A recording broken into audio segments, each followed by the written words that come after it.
نحمدہ ونصلی علی رسولہ الکریم اما بعد فاعوذ باللہ السمیع العلیم من الشیطان الرجیم بسم اللہ الرحمن الرحیم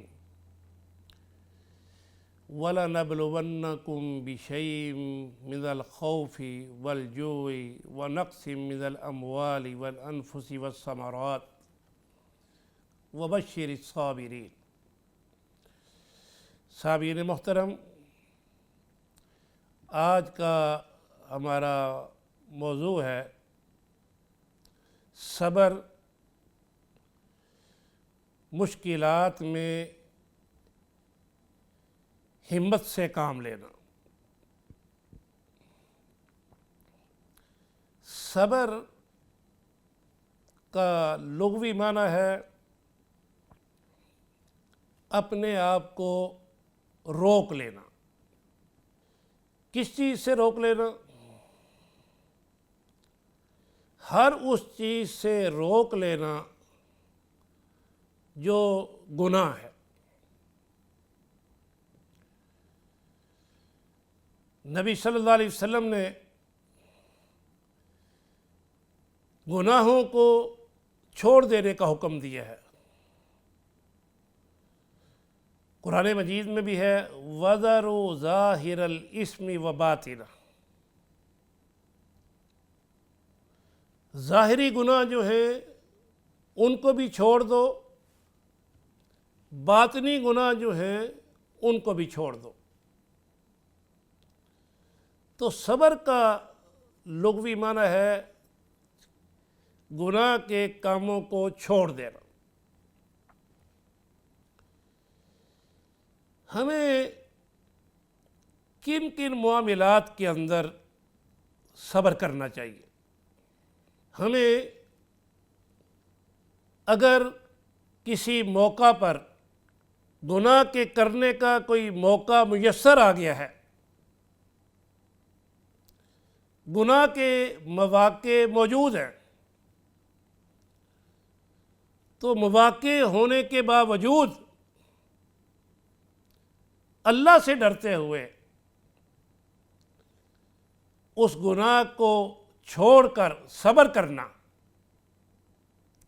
یہ ایک بہت بڑا عمل ہے۔ جس طرح قرآن مجید کے اندر حضرت یوسف علیہ السلام کا ذکر ہے کہ تمام تر اسباب ہونے کے باوجود حضرت یوسف جو ہیں گناہ کو چھوڑ دیتے ہیں اور اس کے قریب نہیں جاتے۔ اسی طرح مصیبت کے وقت میں صبر کرنا۔ مصیبت کے وقت میں صبر کس طرح؟ نبی صلی اللہ علیہ وسلم نے فرمایا الصبر عند الصدمۃ الاولی۔ صبر وہ ہوتا ہے جو جب نیا نیا کوئی صدمہ پہنچے تو آدمی اس پر صبر کرے۔ کس طرح صبر کرنا؟ نوحہ نہ کرے، اپنے منہ پر تماچے نہ مارے، سینہ کو بھی نہ کرے، اپنے بالوں کو نہ نوچے، سر کے اوپر خاک نہ ڈالے، اللہ کی رضا پر راضی ہو جائے۔ یہ ہے مصیبت کے وقت میں صبر کرنا۔ جو مصیبت کے وقت صبر کرتا ہے، اللہ رب العالمین نے فرمایا وَبَشِّرِ الصَّابِرِينَ۔ مصیبت کے وقت صبر کرنے والوں کو خوشخبری سنا دو۔ الَّذِينَ إِذَا أَصَابَتْهُمْ مُصِيبَةٌ قَالُوا إِنَّا لِلَّهِ وَإِنَّا إِلَيْهِ رَاجِعُونَ۔ فرمایا وہ کہتے ہیں مصیبت کے وقت میں اِنَّا لِلَّهِ، ہم بھی اللہ کی طرف ہی جانے والے ہیں، ہم بھی اللہ کے لیے ہیں اور سب نے اللہ کے پاس ہی واپس جانا ہے۔ اس طرح وہ اپنی زبان سے یہ کلمات ادا کرتا ہے، صبر کا مظاہرہ کرتا ہے۔ فرمایا اسی طرح عبادات کے وقت میں صبر کرنا، کہ ایک آدمی مسجد میں نماز کے لیے آیا ہے، شیطان اس کو ورغلاتا ہے کہ تیری دکان کھلی ہوئی ہے، دکان پر خرید و فروخت کرنے والے لوگ موجود ہیں، گاہک آ رہے ہیں، تم یہاں بیٹھ گئے ہو۔ وہ نماز پڑھنے کے لیے بیٹھ جاتا ہے، نماز کے بعد ذکر و اذکار کرتا ہے، وہ ان سارے تصورات خیالات کو ٹھکرا دیتا ہے اور صبر کر کے اللہ کے گھر مسجد کے اندر بیٹھا عبادت میں مشغول رہتا ہے۔ یہ عبادات کے اندر صبر ہے۔ ظلم سہنے کے وقت صبر کرنا، یہ ایک بڑا مشکل مرحلہ ہے۔ صحابہ رضوان اللہ علیہ مجمعین کا اسوہ اور سیرت اور انبیاء صلی اللہ علیہ وسلم کی زندگیاں ہمارے لیے اسوہ اور نمونہ، کہ مصیبت کے وقت میں انہوں نے کیسا صبر کیا۔ آپ انبیاء صلی اللہ علیہ وسلم کو دیکھیں، ایسے ایسے اللہ کے برگزیدہ پیغمبر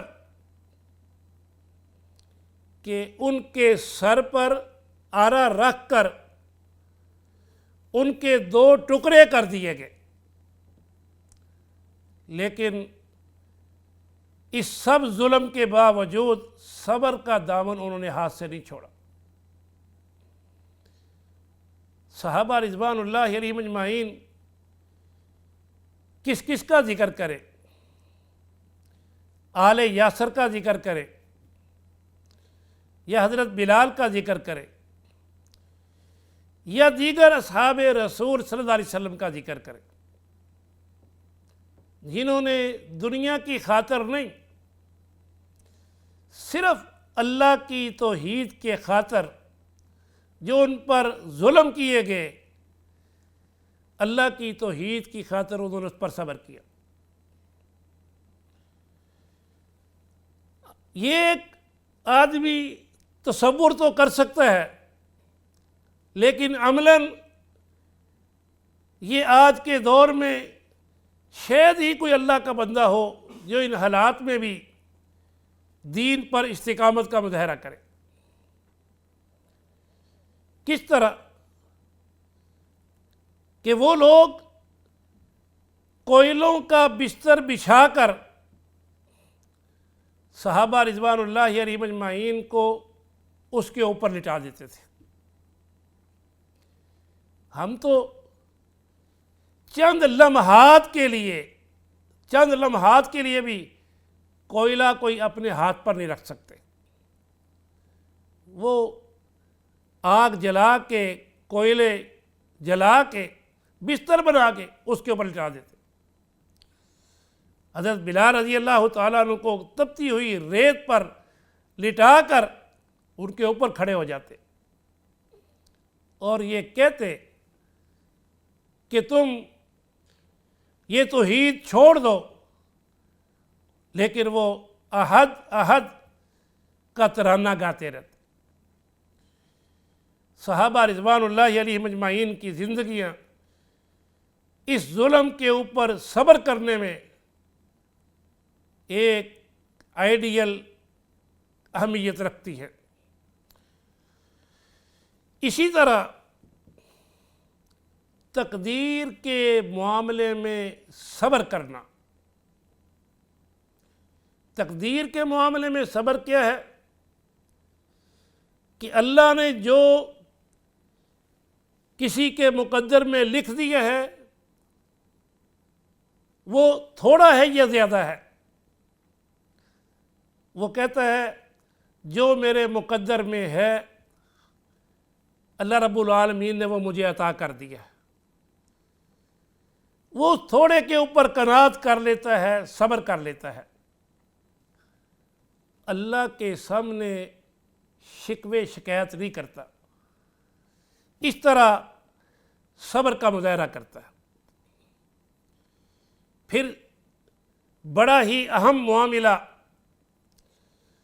جس معاملے کے اندر ایک آدمی کو قطعاً صبر کا دامن نہیں چھوڑنا چاہیے،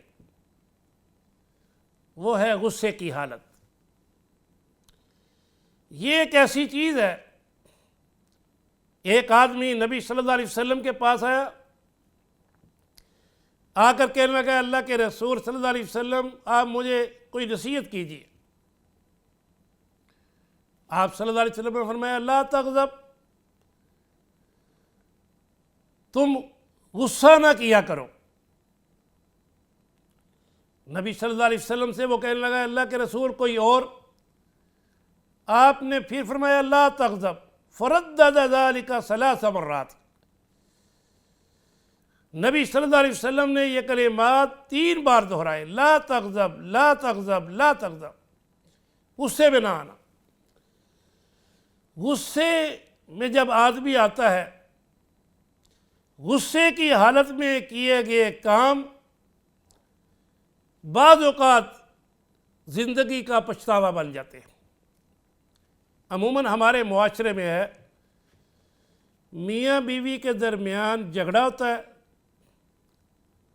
تو غصے میں آ کر شوہر اپنی بیوی کو طلاق دے دیتا ہے، اور طلاق بھی اس طرح کہتے ہیں طلاق طلاق طلاق. غصے میں آ کر ایک طلاق نہیں 3 طلاقیں دے دیتا ہے، یہاں تک بھی کر دیتا ہے کہ بساؤ اوقات وہ 100 طلاقیں جو ہیں وہ دے دیتا ہے کہ طلاق ہے طلاق ہے طلاق. یہ جو معاملات ہے غصے کی حالت میں صبر کرنا، یہ بڑی اہمیت کا حامل ہے. ہمارے معاشرے کے اندر غصے کی وجہ سے بعض معاملات ایسے ہوئے قتل تک نوبت آ گئی ہے. کس طرح؟ ایک معمولی جھگڑا غصے میں آ کر دوسرے آدمی پر تشدد کر کے اس کو قتل کر دیا جاتا ہے. یہ غصے کی حالت میں صبر نہ کرنے کے نقصانات ہیں. بڑے بڑے علمیے رونما ہو جاتے ہیں اس معاملات کے اندر. اس لیے خاص طور پر غصے کی حالت میں صبر کرنا یہ انتہائی ضروری ہے. پھر ایک آدمی دعا کرتا ہے، دعا اس کی قبول نہیں ہوتی. ایک دن دعا کرتا ہے، ایک ہفتہ، ایک مہینہ دعا کرتا ہے، پھر کہتا ہے نہیں میری دعا قبول نہیں ہوتی. اس پر صبر نہیں کرتا، اللہ سے دعا کرنا چھوڑ دیتا ہے. اس کے سامنے انبیاء صلی اللہ علیہ وسلم کا اسوہ ہے کہ انبیاء صلی اللہ علیہ وسلم جیسی ہستیاں سال ہر سال اپنے رب کے سامنے گڑ گڑاتی رہی، دعائیں کرتی رہی. وہ ہستیاں اللہ نے جوانی میں وہ دعائیں کرنا شروع ہوئے، بڑھاپا آ گیا، سر کے بال سفید ہو گئے، نحیف اور کمزور ہو گئے، پھر جا کے اللہ رب العالمین نے ان کی دعا قبول کی. دعا جو ہے اس کا کبھی بھی نقصان نہیں ہے، لیکن ایک انسان بڑے تھوڑے فائدے پر راضی ہو جاتا ہے. نبی صلی اللہ علیہ وسلم نے فرمایا کہ اگر کسی آدمی کی دعا من و ان قبول ہو جاتی ہے، یہ اس کا سب سے کم فائدہ ہے. زیادہ فائدہ کیا ہے؟ فرمایا اس دعا کی وجہ سے کوئی آنے والی مصیبت ٹل جانا. یہ پہلے سے زیادہ فائدہ ہے۔ فرمایا اس سے بھی زیادہ فائدہ یہ ہے کہ اس کی دعا آخرت کے لیے ذخیرہ ہو جائے، ثواب کے لیے۔ فرمایا یہ سب سے زیادہ اس کا فائدہ ہے۔ ایک آدمی قیامت کے دن جب اسے اس کی جو دنیا میں دعائیں قبول نہیں ہوئیں ان کا اجر و ثواب ملے گا تو وہ خواہش کرے گا کاش دنیا میں میری کوئی بھی دعا بنوان قبول نہ ہوئی ہوتی۔ تو یہ دعا کے وقت میں بھی صبر کرنا یہ بڑا اہمیت کا حامل ہے۔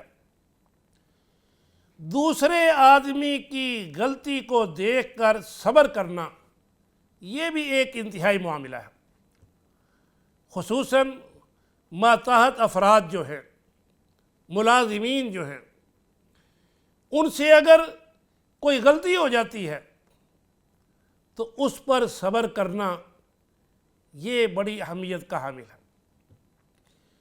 نبی صلی اللہ علیہ وسلم جا رہے تھے، آپ صلی اللہ علیہ وسلم کے آگے آگے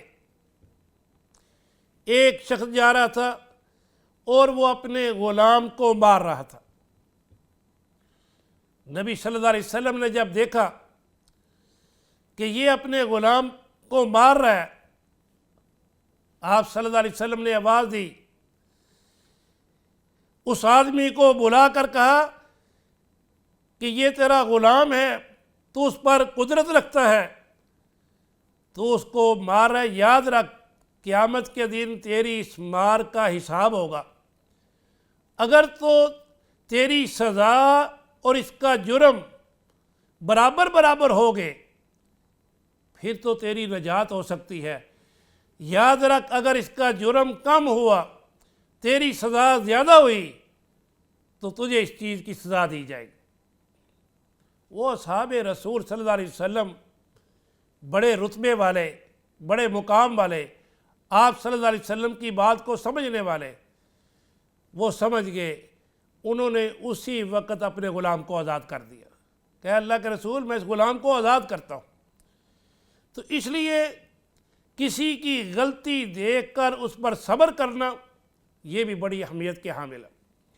نبی صلی اللہ علیہ وسلم کی خدمت کرنے والے حضرت انس رضی اللہ تعالیٰ عنہ فرماتے ہیں میں نے 10 سال نبی صلی اللہ علیہ وسلم کی خدمت کی ہے، آپ صلی اللہ علیہ وسلم نے مجھے کبھی نہیں ڈانٹا، حالانکہ میں چھوٹا بچہ تھا۔ فرمایا ایک دفعہ مجھے کام بھیجا، راستے میں بچوں کے ساتھ کھیلنا شروع ہو گیا، آپ صلی اللہ علیہ وسلم میرے پیچھے آئے، آپ نے اس وقت بھی مجھے نہیں ڈانٹا، پیار سے مجھے سمجھایا۔ تو نبی صلی اللہ علیہ وسلم اگر کوئی شخص غلطی کرتا ہے تو اس کو پیار محبت کے ساتھ سمجھاتے تھے۔ نبی صلی اللہ علیہ وسلم مسجد نبوی میں تشریف فرما تھے تو ایک آدمی باہر سے آیا اور اس نے مسجد میں آ کے پیشاب کرنا شروع کر دیا۔ صحابہ رضوان اللہ علیہم اجمعین اس کی طرف دوڑے روکنے کے لیے کہ یہ اللہ کا گھر ہے، مسجد ہے، یہاں پیشاب نہ کرو۔ نبی صلی اللہ علیہ وسلم نے ان کو منع کیا، فرمایا اس کو پیشاب کر لینے دو، جب پیشاب کر لے تو پھر اس کو میرے پاس لانا۔ اس نے پیشاب کر لیا، نبی صلی اللہ علیہ وسلم نے اس کو سمجھایا، فرمایا یہ اللہ کا گھر ہے، اس کو پاک رکھتے ہیں، یہ پیشاب پکھانے کے لیے نہیں ہے۔ اور پھر یہ نہیں کہا کہ اب تیری سزا ہے کہ پانی لے کے اس کو صاف کرو۔ نبی صلی اللہ علیہ وسلم نے پانی منگوا کر خود اس پانی کو اس پیشاب کے اوپر گرا کے صاف کر دیا۔ یہ طریقہ کار ہے کہ کسی کوئی غلطی کو دیکھ کر اس کے اوپر ہمیں صبر کرنا چاہیے۔ اسی طرح مقاصد اور منزل ایک رتبہ حاصل کرنے کے لیے ایک آدمی محنت کرتا ہے، جد و جہد کرتا ہے، وہ اپنی جد و جہد پر صبر کرے،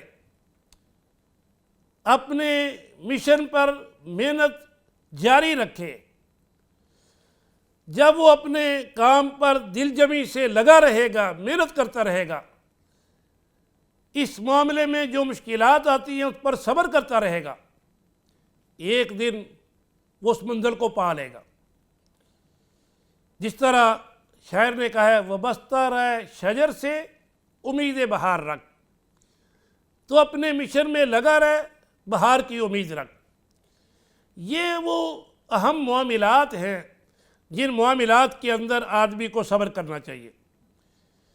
اللہ رب العالمین قرآن مجید میں فرماتی ہے یا ایھا الذین آمنوا استعینوا بالصبر والصلاۃ ان اللہ مع الصابرین، اے ایماندار لوگو نماز اور صبر کے ساتھ مدد حاصل کرو، ان اللہ مع الصابرین، اللہ رب العالمین صبر کرنے والوں کے ساتھ۔ نبی صلی اللہ علیہ وسلم نے فرمایا مومن کا معاملہ بڑا عجیب ہے، اذا اصابہ سراء شکر، جب اسے کوئی خوشی کی خبر ملتی ہے وہ اللہ کا شکر ادا کرتا ہے، وَإِنْ أَصَابَهُ ضَرَّاء صَبَرَ، اگر اس کو کوئی تکلیف کی خبر پہنچتی ہے اس پر وہ صبر کرتا ہے۔ نبی صلی اللہ علیہ وسلم نے ایک دفعہ ایک عورت جس کا بیٹا فوت ہو گیا تھا اس کو دیکھا کہ وہ قبر کے اوپر بیٹھ گئی ہے بیٹے کے غم میں۔ نبی صلی اللہ علیہ وسلم اس کے پاس گئے، آپ نے اس کو جا کے مخاطب کیا کہ اللہ کی بندی صبر کرو۔ اس عورت کو پتہ نہ چلا کہ مجھے نصیحت کرنے والے مجھ سے مخاطب نبی صلی اللہ علیہ وسلم ہیں۔ کہنے لگی یہ صدمہ آپ کو پہنچا ہوتا تو پھر آپ کو پتہ چلتا کہ یہ میں کس آزمائش کے اندر ہوں، کس مشکل کے اندر ہوں۔ لوگوں نے بتایا کہ تیرے ساتھ نبی صلی اللہ علیہ وسلم مخاطب ہیں۔ اسی وقت وہ عورت کھڑی ہوئی، کہنے لگی اللہ کے رسول میں معافی چاہتی ہوں، مجھ سے غلطی ہو گئی، آپ مجھ سے مخاطب تھے۔ نبی صلی اللہ علیہ وسلم نے فرمایا کہ تم صبر کرو، ابتداء میں صبر کرنا عند الصدمۃ الاولی، یہ بڑا صبر ہے۔ تو ہمیں زندگی کے اندر کوئی بھی مشکل وقت آئے، ہمیں چاہیے کہ ہم مشکل وقت صبر کے ساتھ گزاریں، اسی کے اندر ہی ہماری کامیابی ہے، اسی کے اندر ہی ہمارے لیے خوش بختی ہے، دنیا آخرت کی کامیابی ہے۔ اللہ سے دعا ہے اللہ تبارک و تعالی ہمیں تمام تر مشکلات کے اندر ہمیں صبر کرنے کی توفیق عطا فرمائے کہ ہم کسی بھی معاملے میں جذباتی ہو کر کوئی ایسا قدم نہ اٹھائیں جو ہماری زندگی کے لیے مشکلات کھڑی کر دے۔ اللہ سے دعا ہے اللہ تبارک و تعالی ہمیں کتاب و سنت کے اوپر عمل کر کے اس کی روشنی میں صبر کرنے کی توفیق عطا فرمائے۔ وما علینا الا البلاغ المبین۔ راہ پہ جس نے کانٹے بچھائے، گالیاں دی پتھر برسائے، اس پہ چھڑکی پیار کی شبنم، میرے محمد کھل کے مجسم، صلی اللہ علیہ وسلم، صلی اللہ